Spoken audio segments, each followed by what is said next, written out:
Bonjour et bienvenue dans ce nouveau numéro d'Autoplay Sample. Alors aujourd'hui on va regarder un reportage avec une interview de 8-Bit Project qui est un projet chiptune japonais qui est composé de 4 ou 5 personnes en alternance et qui reprend par exemple du Michael Jackson ou des musiques de films Ghibli ou de la J-pop en version chiptune 8 bits et c'est très sympathique et on regarde ça tout de suite.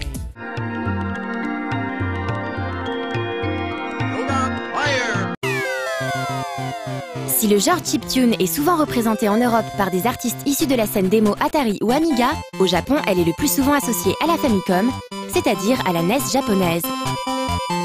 Le Famicom Boom qui eut lieu dans les années 80 a donné naissance à toute une génération d'artistes pour qui ces sons synthétiques sonnent aussi naturellement et familièrement que n'importe quel instrument. C'est aussi le cas du groupe 8-Bit Project qui était de passage en France cet automne pour un mini-concert en région parisienne.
Le nom Matsukake Hideki ne dira probablement rien à la majorité des gens, et pourtant il est une figure essentielle de la musique électronique au Japon.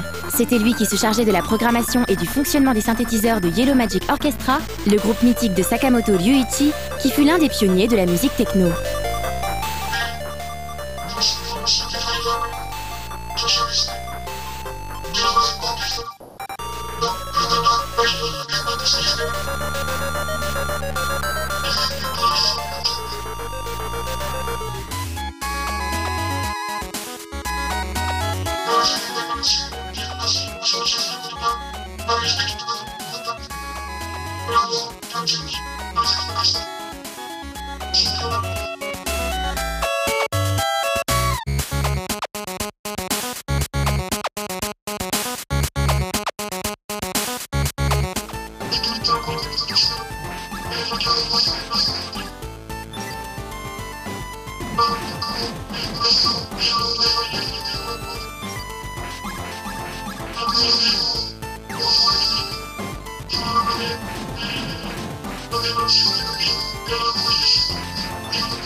Bien que le groupe ne soit pas venu au complet, une chanteuse était présente spécialement pour le live.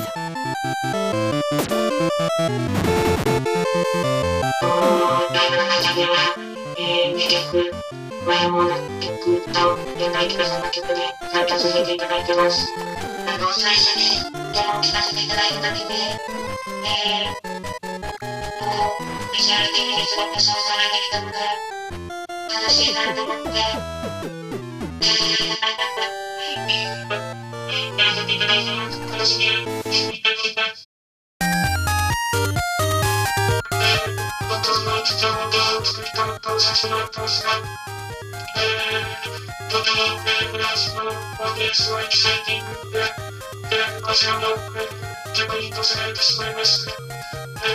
また、そうしたいなと思っております。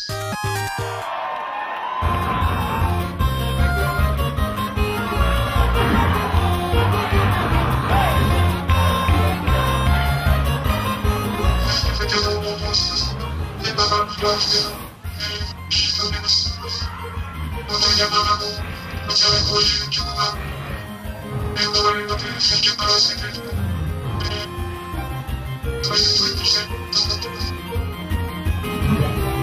洋服の皆さんがどういう曲を入れてみていきたいので、聞いてみたいですね。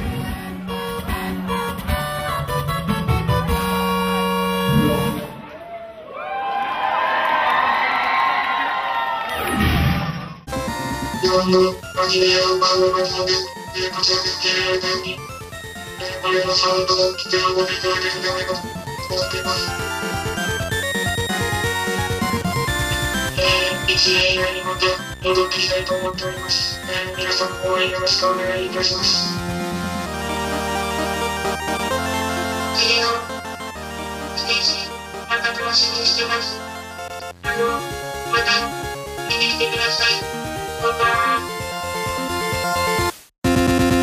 Voilà, ce numéro d'Autoplay Sample est terminé. Je pense que vous avez remarqué que de nombreuses musiques de 8-Bit Project avaient été reprises par exemple dans les bandes annonces sur No Life. En fait, on était très fans.